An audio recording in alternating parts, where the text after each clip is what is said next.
Hi friends, today I'm going to be reading Moustache.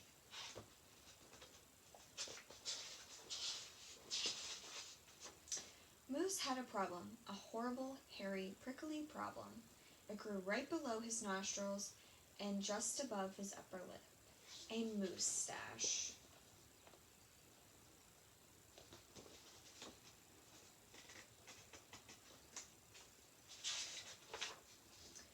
Now not a few spare hairs or shiny little stubble, no mere weak wandering whiskers on the upper lip of this moose. No siree. Moose had a big, bushy, bristly, mighty moustache, but a moustache that was a burly, surly, mangy mess, and it itched a lot.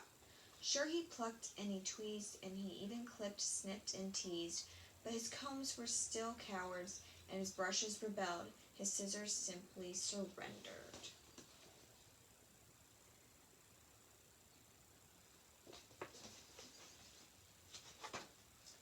Moose was in a frizzy tizzy. The moustache was completely crimping his style.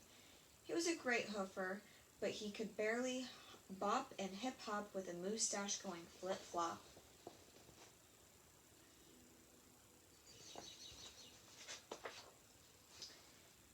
He was a wonderful chef, but he simply could not flambe his souffle with all those whiskers in his way. And he was a daring skier, but how could he downhill race with a mighty moustache blowing in his face? Moose had to do something, and soon. But what?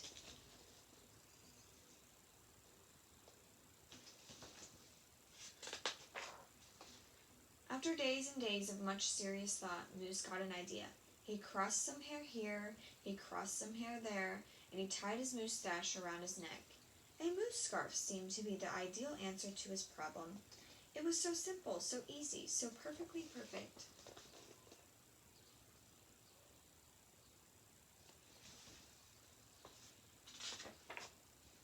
But then his moustache got knotted and mangled and horribly tangled, and those hundreds of hairs still prickled and tickled. Worse, Moose could barely take a breath with all that moustache wrapped around his neck. So Moose untied, unwrapped, unknotted, and gulped in some fresh air.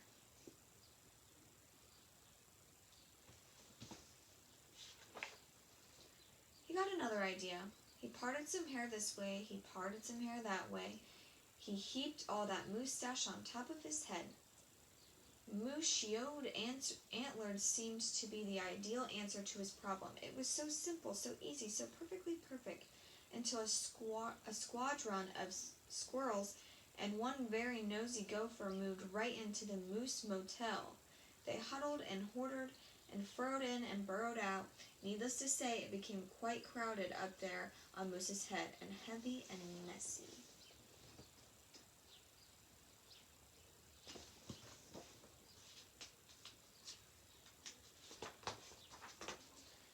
A very, very noisy.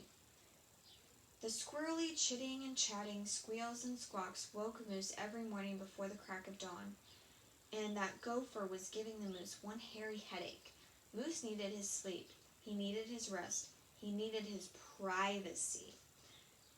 Moose chewed antlers nuts, said Moose, and he unparted and unpiled, untwisted, untwined, and said adios to the hairy horns.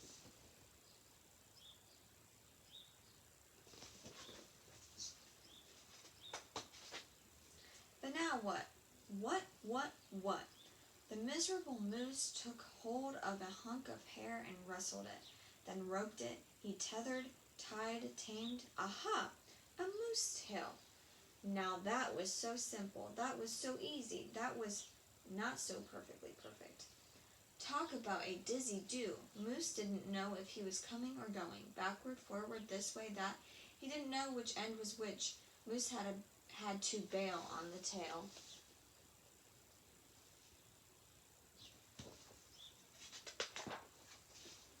And so he thought and thought and thought some more, but no other idea was a worthy winner. Braids were a bother, a moustache sweater too sweltering. Net not.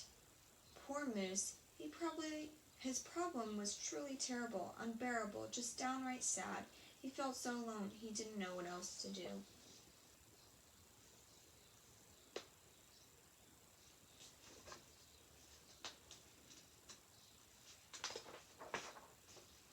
Then, call it fate, call it destiny.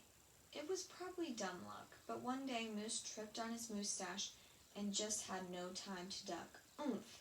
Pardon me, they both said as they bumped. Then they blinked, and they stared, and their hearts went thump. She was a moose, with a bouffant, bodacious, outrageous, well, it was just plain old big hair. Hair after hair piled higher than high, a skyscraping dew of glorious curls, a tower of swirling twists and twirls. She was simply splendid, stupendous, absolutely superb. Sorry guys, that's my dog.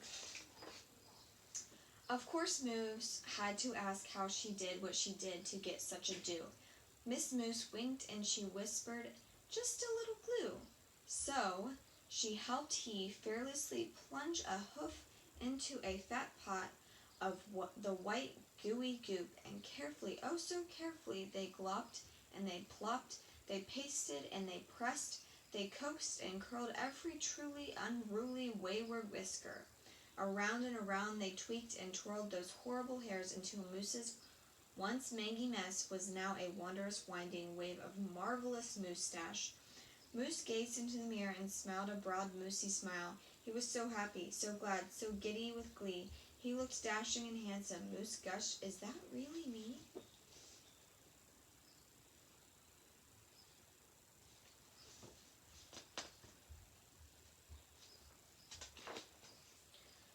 With not a care for one hair, the moose pair boogied and bobbed. They skied downhill, even uphill, and their cooking was hot, hot, hot.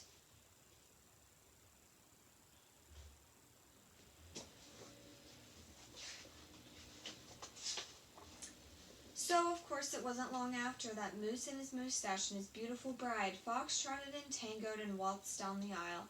Good hair days, bad hair days, they vowed to love, to cherish, and with hearts heaped with love and pots filled with goop, they both sighed, "I do," glue, and promised to never part.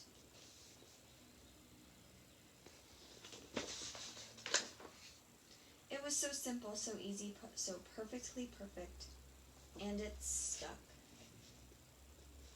The end.